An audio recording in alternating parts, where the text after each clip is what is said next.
Apa bayangan kita tentang bersukacita? Jika bayangan kita tentang sukacita adalah ketiadaan masalah, atau mungkin di masa-masa pandemi ini kita berpikir, teori, mana mungkin bersukacita di masa-masa pandemi ini, kita akan merenungkan lebih dalam apa arti tentang sukacita Kristen. Dan kita akan merenungkan satu bagian firman Tuhan, Roma 12 ayat 12. Bersukacitalah dalam pengharapan, sabarlah dalam kesesakan, dan bertekunlah dalam doa. Walaupun kita akan memfokuskan pada bagian pertama, bersukacitalah dalam pengharapan, namun bagian berikutnya sudah menunjukkan kepada kita suatu realita bahwa ketika Rasul Paulus menyatakan bersukacita dalam pengharapan, bukan dalam kondisi nyaman, tetapi di dalam kesesakan. Sebagai pendahuluan, mari kita lihat siapa sih penulis surat ini. Nah, apakah penulis surat ini seorang yang sedang tamasya, sedang menikmati masa-masa kebahagiaan? Dan Alkitab menunjukkan tidak. Penulisnya adalah Rasul Paulus yang dicatat oleh Alkitab sering tinggal di penjara dan mengalami berbagai penganiayaan. Itu tentang pengirim surat. Bagaimana tentang penerima surat? Penerima surat adalah jemaat yang juga terkenal mengalami berbagai penderitaan, penganiayaan. Nah, mari kita lihat sejenak keadaan mereka. Pertama, Rasul Paulus. Ada satu bagian firman Tuhan yang menyimpulkan bagaimana penderitaan Rasul Paulus. Itu 2 Korintus 11 ayat 23 sampai 28. Maka di dalam kehidupan ini kalau saya mulai mengeluh akan susahnya hidup ini, saya baca ini, maka jadi malu saya. Aku lebih banyak berjerih lelah, lebih sering dalam penjara, didera di luar batas, kerap kali dalam bahaya maut. 5 kali aku disesah orang Yahudi, setiap kali 40 kurang 1 pukulan. Apa artinya itu? 40 kali itu adalah batas orang dipukul. Kenapa? Kalau sampai 40 kali bisa mati. Berarti Paulus tidak hanya setengah mati, tapi benar-benar nyaris mati. Dan betul, Paulus betul-betul nyaris mati. Ketika dia di Kisah Rasul 14 ayat 19 dikatakan, lalu mereka melempari dengan batu, dan setelah dilempari dengan batu, kebiasaan pada waktu itu, kalau orang sudah mati, maka dibuang, diseret keluar kota. Maka apa artinya ketika Paulus diseret keluar kota, mereka menyangka bahwa ia telah mati. Itu gambaran penderitaan Paulus, orang yang berkata bersukacita ini. Lalu demikian juga jemaat penerima surat. Jemaat Roma tinggal di pusat kekaisaran Romawi, di mana kaisar pada waktu itu mempunyai otoritas tertinggi untuk menindas orang-orang yang dinilai tidak menyembah kaisar. Dan kalau kita lihat sejarah, sejarawan Tacitus mencatat bahwa pada zaman Nero, penganiayaan orang Kristen begitu memuncak. Kita kenal yang namanya Great Fire of Rome. Itu Kaisar Nero membakar kota Roma dan kemudian menuduh, itu diambil satu kesempatan untuk menganiaya orang-orang Kristen. Mereka diadu dengan singa. Itulah keadaan penerima surat. Dan kepada mereka firman Tuhan berpesan, bersukacitalah dalam pengharapan. Nah, sekarang apakah kemudian kita berpikir jangan-jangan penderitaan ini hanya untuk mereka yang di zaman para rasul? Tapi di dalam surat yang sama, dalam pasal 8, Paulus menggunakan istilah penderitaan zaman sekarang ini. Ini artinya firman Tuhan menyatakan kita pun saat ini tidak terhindarkan dari yang namanya penderitaan. Ini realita yang kita hadapi. Dan berarti kepada kita juga firman Tuhan hari ini berpesan, be joyful in hope. Bersukacitalah dalam pengharapan. Nah, ini penting untuk melihat realita ini. Apa artinya bersukacita? Bersukacita bukan berarti menyangkal penderitaan. Timothy Keller dalam bukunya tentang penderitaan, dia menuliskan, orang Kristen yang nggak boleh mendefinisikan ulang. Sakit ya sakit. Penderitaan itu yang menyakitkan. Bukan berarti orang Kristen, wah, menderita, enggak sakit kok. Ya enggak. Sakit ya sakit. Maka sebelum kita melihat apa itu bersukacita dalam pengharapan, mengapa penting untuk bersukacita? Pertama, hanya orang yang bersukacitalah yang tetap waras. Apa artinya? Waras untuk terus menyadari bahwa kita mempunyai Bapa yang di sorga yang memelihara kita. Seringkali dalam penderitaan kita merasa bahwa penderitaan kitalah yang terbesar. Kita lupa kita memiliki Bapa di sorga yang memelihara kita. 1 Tesalonika 5 dikatakan bersukacita itu kehendak Allah. Dan kemudian kenapa kita bisa sanggup bersukacita? Justru di dalam segala hal, termasuk di dalam penderitaan. Sekali lagi, termasuk di dalam penderitaan, Allah bekerja di dalam segala sesuatu untuk kebaikan anak-anaknya yang mengasihi Dia. Roma 8 ayat 28. Itu juga diungkapkan Roma 5 ayat 3 dan 5. Kita bermegah, bersukacita dalam kesengsaraan kita, karena kesengsaraan itu menimbulkan ketekunan. Ketekunan menimbulkan tahan uji, dan tahan ujilah yang menimbulkan pengharapan. Atau di surat 1 Petrus dikatakan untuk memurnikan iman kita. Segala permasalahan Tuhan pakai untuk membentuk kita, untuk membentuk karakter kita, untuk membantu kita sebagai anak-anaknya yang semakin beriman dan mempunyai pengharapan kepada Tuhan. Juga Alkitab menyatakan satu kebenaran universal, hikmat untuk hidup, bahwa hati yang gembira itu adalah obat yang manjur, dan sebaliknya semangat yang patah mengeringkan tulang. Maka nggak ada gunanya untuk kemudian bermuram durja di dalam penderitaan. Obat yang manjur berdampak baik bagi kesehatan kita. Ini kebenaran universal. Semangat hidup, ada sukacita, itu yang membuat kita terus melanjutkan perjalanan kita. Kita akan lebih produktif dan kreatif dalam bekerja dan melayani.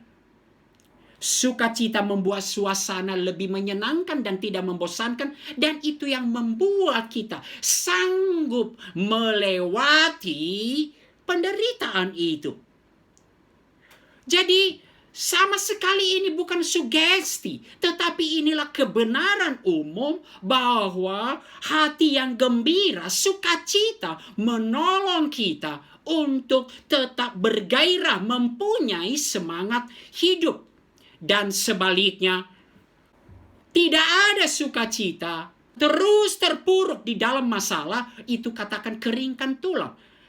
Yeremia menuliskannya itu ketika dia terus mengingat, kalau jiwaku selalu teringat akan penderitaan, masalah, jiwaku selalu teringat akan hal itu dan tertekan dalam diriku. Dan kata yang digunakan tertekan dalam bahasa aslinya adalah terpuruk. Maka sebagai perenungan kita pertama, masalah, badai dalam kehidupan ini tidak terelakkan. Tetapi ketika kita terus fokus dan berkutat dengan permasalahan itu, ingat, itu akan membuat kita justru semakin terpuruk. Gak ada gunanya. tetapi bersukacita. Walaupun penderitaan itu bukan berarti otomatis hilang, tetapi akan menolong kita untuk bisa menanggung dan melewati penderitaan itu. Itulah sebabnya pemazmur seperti dia berbicara kepada dirinya sendiri. Setelah lama dia tertekan, dia berkata, "Hei jiwaku, mengapa engkau tertekan? Hai jiwaku, dan gelisah di dalam diriku." Gak ada gunanya. Berharaplah kepada Allah, sebab aku akan bersyukur lagi kepadanya, penolongku dan Allahku. Firman Tuhan berkata, pentingnya bersukacita. Sukacita itu kekuatan kita, termasuk di dalam penderitaan. Sukacita itu kekuatan di dalam setiap musim kehidupan kita. Nehemia 8 ayat 11. Jangan kamu bersusah hati, sebab sukacita karena Tuhan itulah perlindunganmu. Dalam bahasa Inggrisnya dia mengatakan, the joy of the Lord is your strength. Itulah kekuatan kita. Setelah melihat betapa pentingnya kita bersukacita, sekalipun di dalam penderitaan, sekarang kita masuk. Lalu, apa artinya bersukacita dalam pengharapan? Mana mungkin kita bersukacita di dalam pengharapan? Nah, saya mau melihat dulu kata-kata yang digunakan di dalam bersukacitalah dalam pengharapan. Sekali lagi, bersukacita bukan sugesti. Ayo kita gembira-gembirain yuk. Ya tidak. Bukan mendinai masalah. Lalu apa sukacita? Kata yang digunakan adalah khairo. Kata ini paling banyak dipakai oleh Perjanjian Baru ketika berbicara sukacita. Apa artinya? Sebagai wujud syukur dan keyakinan penuh akan kebaikan dan kedaulatan Allah atas hidup umatnya. Ada satu pengakuan bahwa apapun yang kita alami, ada Allah yang mengasihi kita. Lalu apakah ini pengharapan yang hanya sugesti? Dalam kosakata kita, kata berharap itu kan seolah-olah masih ada keraguan ya. Contoh, besok saya berharap besok nggak hujan. Maka kalau ditanya, apakah besok nggak hujan? Ya, saya berharap begitu, mudah-mudahan begitu. Tapi kata yang digunakan oleh Paulus adalah elpis. Tidak ada keraguan dalam pengertian kata ini. Jadi pengharapan menurut Alkitab adalah ekspektasi yang pasti dan terjamin. Didasarkan pada fondasi yang kokoh. Ini menjadi dasar untuk kita kemudian menantikan dengan sukacita. Sekarang mari kita masuk kepada lalu apakah bersukacita dalam pengharapan itu. Ada dua yang dikemukakan oleh Rasul Paulus. Yang pertama adalah sukacita berdasarkan pengharapan eskatologis. Dan ini penting di dalam kehidupan kita. Termasuk bahkan di dalam kematian sekalipun kita boleh bersedih. Tapi jangan seperti orang yang tidak beriman. Apa ini artinya? Pengharapan dalam kehidupan yang akan datang. Bahwa segala kesulitan, permasalahan ini hanyalah sementara. Dan akan tiba saatnya kita akan mendapatkan kemuliaan yang akan dinyatakan kelak. Semua penderitaan di dunia ini kan dialami oleh semua orang. Bukan hanya orang Kristen. Tetapi apa bedanya kita? Roma 8 ayat 18. Sebab aku yakin bahwa penderitaan zaman sekarang ini tidak dapat dibandingkan dengan kemuliaan yang akan dinyatakan kepada kita kelak. Maka saat ini, sebab dengan sangat rindu seluruh makhluk menantikan saat anak-anak Allah dinyatakan. Nah, apa artinya semua penderitaan ini? Dan inilah kekhususan sukacita Kristiani. Ayat 7-9, 1 Petrus 1. Maksudnya semuanya itu ialah untuk membuktikan kemurnian imanmu yang jauh lebih tinggi nilainya daripada emas yang fana. Sehingga kamu memperoleh puji-pujian dan kemuliaan dan kehormatan pada hari Yesus Kristus menyatakan dirinya.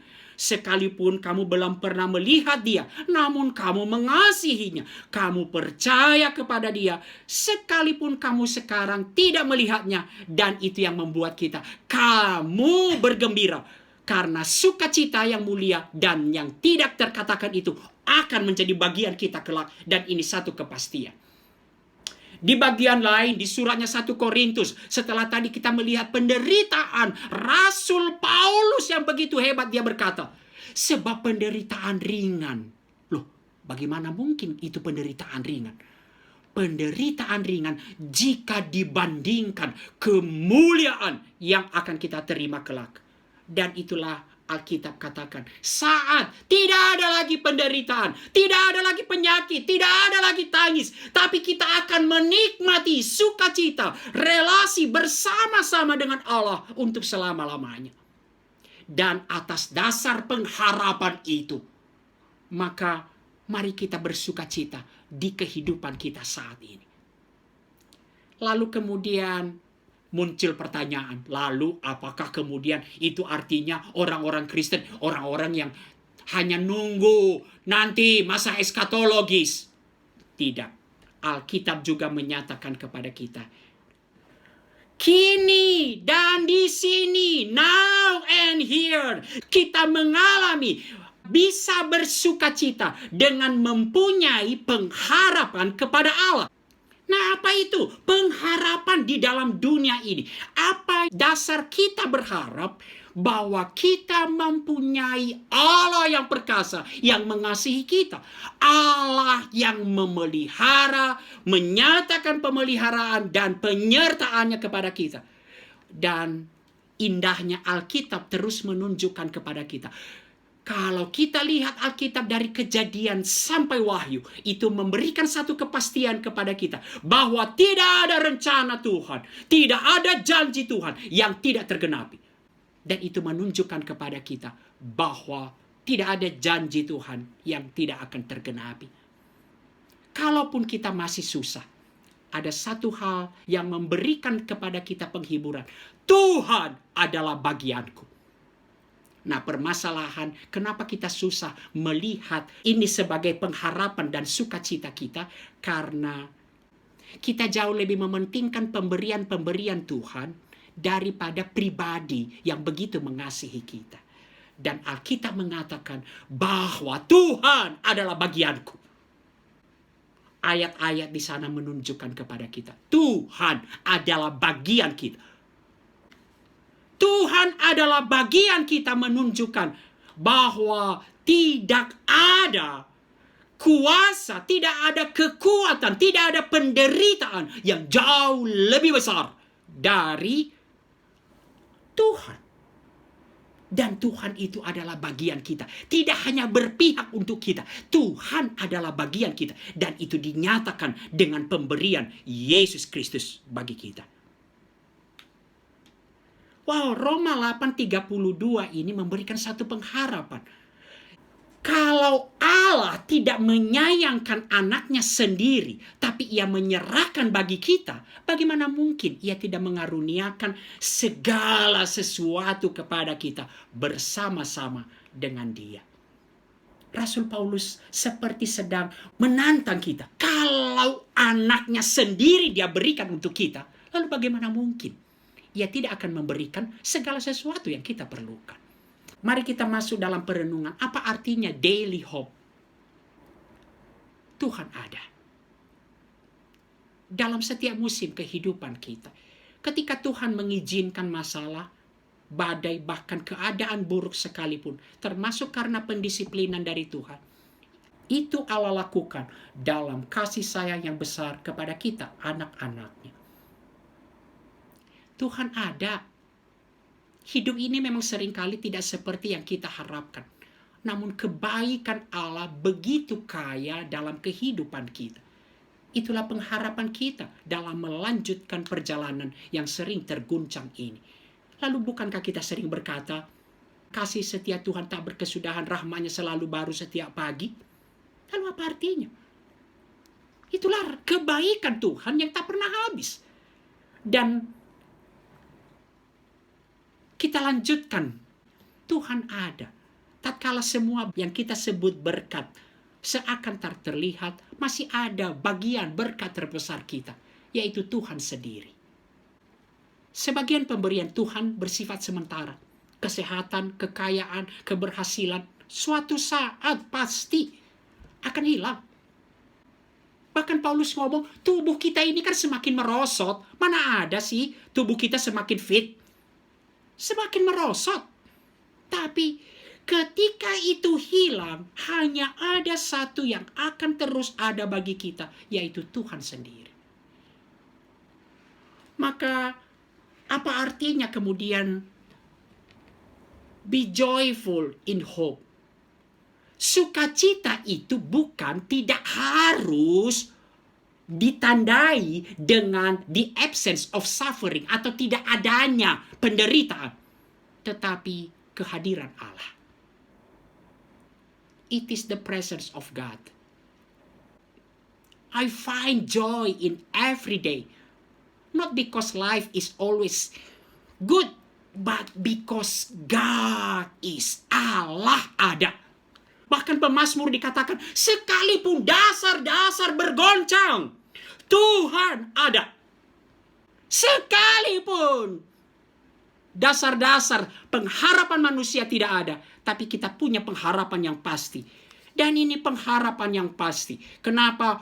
Tuhan, kepadanya kita berharap adalah Tuhan yang Maha Kuasa. Tidak terbatas, tidak ada yang mustahil baginya. Maha kekal dan ada kepastian. Mari kita belajar seperti apa yang dituliskan oleh Habakuk, dan inilah contoh bagi kita. Sekalipun pohon ara tidak berbunga, pohon anggur tidak berbuah, hasil pohon zaitun mengecewakan, sekalipun ladang-ladang tidak menghasilkan bahan makanan, kambing domba terhalau dari kurungan, dan tidak ada lembu sapi dalam kandang, namun aku akan bersorak-sorak dalam Tuhan, beria-ria di dalam Allah yang menyelamatkan aku. Allah Tuhanku itu kekuatanku. Ia membuat kakiku seperti kaki rusa. Ia membiarkan aku berjejak di bukit-bukitku. Mari kita lihat. Pohon ara tidak berbunga. Hasil pohon zaitun mengecewakan. Ladang-ladang tidak menghasilkan bahan makanan. Kambing domba terhalau dari kurungan. Tidak ada dasar untuk berharap. Tapi aku akan bisa berharap. Kenapa? Tuhan ada. Habakuk menyatakan, Ia yang menyelamatkan aku, Ia yang menyertai aku, dan Ia yang memampukan aku melewati badai ini, menguatkan dan mengokohkan, seperti kaki kijang yang ringkih bisa menjejak di bukit-bukit batu itu. Wah, Hosea mengatakan hanya Tuhan yang dapat membuat lembah kekelaman menjadi suatu pintu pengharapan. Kiranya Tuhan menolong kita. Alkitab terus menunjukkan kepada kita bahwa sukacita sejati justru dibentuk di dalam kesulitan. Maka bagaimana kita bisa kemudian mengalami hal ini? Maka kita harus hidup. Pentingnya pengenalan akan Tuhan. Hanya dengan pengenalan akan Tuhan, knowing God, itu yang memampukan kita sanggup melihat Allah meskipun kehidupan ini susah, berat, dan bahkan kacau. Mari kita terus berdoa di hadapan Tuhan seperti pemazmur dalam Mazmur 25. Ajar aku kebenaran-Mu ya Tuhan. Ajar aku supaya aku dapat melihat Engkau, penyelamatku, pengharapanku. Di mana, kapan? Bukan hanya nanti, tapi dalam seluruh, di sepanjang hari-hariku. Tuhan ada. Saya tutup kemudian perenungan kita pada hari ini. Ini satu bagian yang sering dikutip. Tapi kalau kita lihat bagian ini kembali, bersukacitalah senantiasa dalam Tuhan. Sekali lagi kukatakan bersukacita. Tapi ayat 6, janganlah hendaknya kamu khawatir tentang apapun juga. Berarti apa? Kekhawatiran adalah realita hidup. Kekhawatiran realita hidup. Maka marilah kita datang kepada Tuhan dalam doa dan permohonan dengan ucapan syukur. Dan di dalam pengharapan kita kemudian memohon damai sejahtera Allah yang melampaui segala akal, melampaui segala pertimbangan manusia, akan memelihara hati dan pikiranmu dalam Kristus Yesus. Selamat menjalani kehidupan ini. Kiranya kita bisa menikmati. Be joyful in hope. Bersukacitalah di dalam pengharapan. Tuhan memberkati. Amin.